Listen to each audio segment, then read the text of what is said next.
আজ আমরা কথা বলবো গ্রিক দার্শনিক অ্যানাক্সাইমেন্ডারকে নিয়ে। অ্যানাক্সিমেন্ডার ছিলেন গ্রিক দার্শনিক থেলিসের যোগ্য উত্তরসূরি।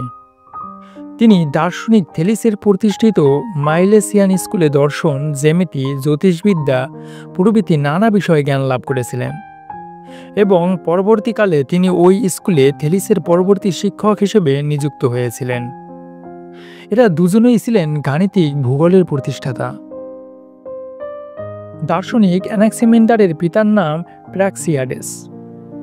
মাতার নাম এখানে ব্যবহৃত কোনো উত্তরসূরি থেকে জানা যায়নি এবং অ্যানাক্সিমেন্ডারের শিক্ষকের নাম ছিল থেলিস।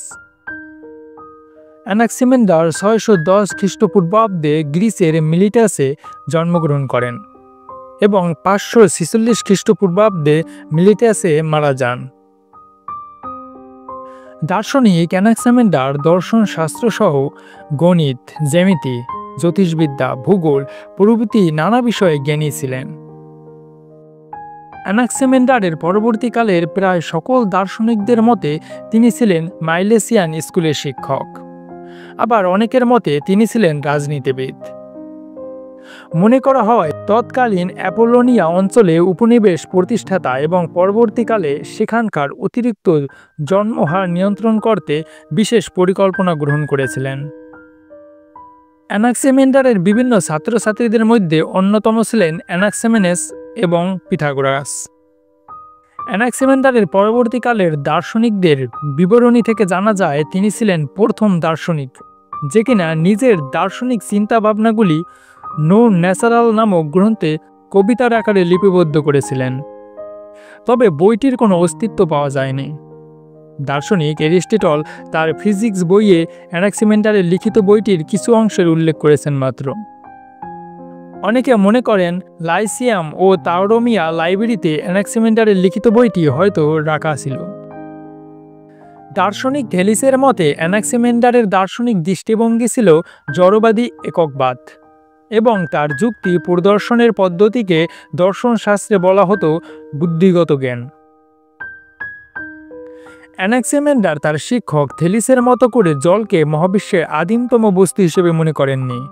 তার মতে জল, বায়ু, মাটি, আগুন প্রভৃতি সকল কিছুই সীমিত, নির্দিষ্ট এবং পরিবর্তনশীল, তাই এগুলো মহাবিশ্বের আদিবস্তু হতে পারে না। তিনি মনে করেন সীমাহীন, বাউন্ডলেস, অনির্দিষ্ট, ইনডিফিনিট, চিরন্তন, ইন্টারনাল এবং যা ইন্দ্রিয় গ্রাহ্য নয়, শুধু ধারণা বা বুদ্ধির দ্বারা উপলব্ধি করা যায় এমন বিষয় বা এপিরন হল মহাবিশ্ব সৃষ্টির আদি কারণ। পৃথিবীর মানচিত্র।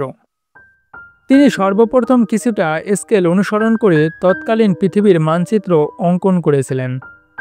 তার অঙ্কিত মানচিত্রটি ইউরোপ, লিবিয়া অর্থাৎ আফ্রিকা এবং এশিয়া এই তিনটি অংশে বিভক্ত ছিল, যার মাঝখানে ছিল গ্রিস এবং চারপাশে ছিল সমুদ্র।